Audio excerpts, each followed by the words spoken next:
இயேசுவின் அன்பு சகோதரமே, ஏப்ரல் மாதம் 16ஆம் நாளின்று இயேசுவின் நாமத்தில் உங்களை வாழ்த்துகிறோம். ஆண்டவராகிய இயேசு கிறிஸ்துவின் அருளும் கடவுளின் அன்பும் தூய ஆவியாரின் நட்புறவும் உங்களோடு எந்நாளும் இருந்து பாதுகாப்பதாக. இதோ இன்று நமது தாயாம் திரு அவையோடு இணைந்து நாம் அனைவரும் புனிதர் பெர்னதத் சௌபிரஸ் என்பவரை நினைவு கூறுகின்றோம். யார் இந்த பெர்னதத்? அப்படி என்னதான் செய்துவிட்டார் தனது வாழ்க்கையில்? வாருங்கள் பார்ப்போம். இவர் பிரான்ஸ் நாட்டின் லூர்து நகரில் 1844ஆம் ஆண்டு ஜனவரி மாதம் 7ஆம் தேதி பிறந்தார்.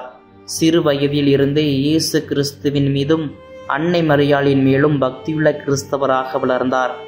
பெர்னதத்துக்கு 14 வயது நடந்தபோது ஒரு நாள் தனது சகோதரி மற்றும் தோழியுடன் விறகு பொறுக்கச் சென்றார்.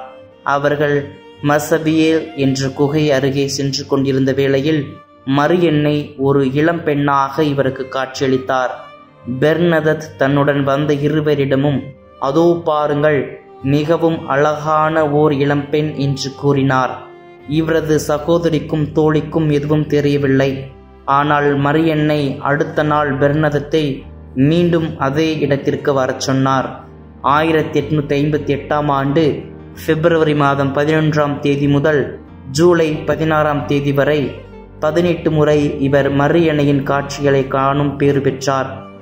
இவர் பின்னே ஒரு கூட்டம் பக்தியுடனும் மற்றொரு கூட்டம் கேலியுடனும் பின்தொடர்ந்தன.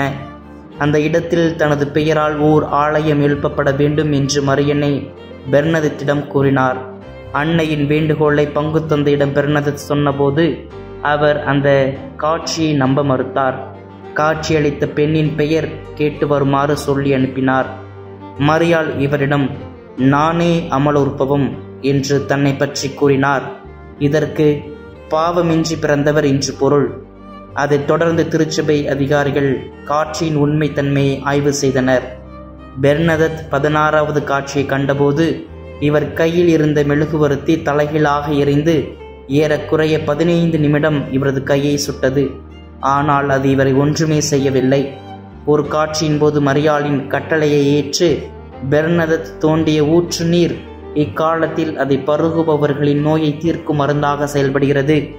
கத்தோலிக்க திருச்சபை இந்த காட்சிகளை முதலில் ஏற்க தயங்கினாலும் இவற்றை ஆய்வு செய்த குழு இக்காட்சிகள் நம்ப தகுந்தவை என சான்றளித்தது. இக்காட்சிகளின் காணப்பட்டவர் இயேசுவின் தாய் மரியாள் என்பதை ஏற்று அவரை லூர்து அன்னை என்று கத்தோலிக்க திருச்சபை அழைத்தது. பெர்னதத் தனது 22ஆம் வயதில் நெவர்ஸ் நகரில் இருந்த கருணையின் சகோதரிகள் மடத்தில் துறவற வாழ்வை தொடங்கினார். அந்த மடத்தில் தான் இவர் எழுதவும் படிக்கவும் கற்றுக்கொண்டார். இயேசுவிடமும் மரியன்னையிடமும் மிகுந்த பக்தி கொண்டவராய் வாழ்ந்தார். மேலும் அங்கே தையர் கலைஞராகவும் ஆலய பராமரிப்பாளராகவும் பெர்னதத் சிறப்பாக பணி செய்தார். ஆலயத்தில் பயன்படுத்தப்படும் துணிகளில் இவர் பலவித கைவேலைப்பாடுகள் செய்து அழகுபடுத்துவார். இவ்வாறு இறைப்பணி செய்த இவருக்கு வலதுகால் முட்டியின் எலும்பில் காச நோய் வந்தது.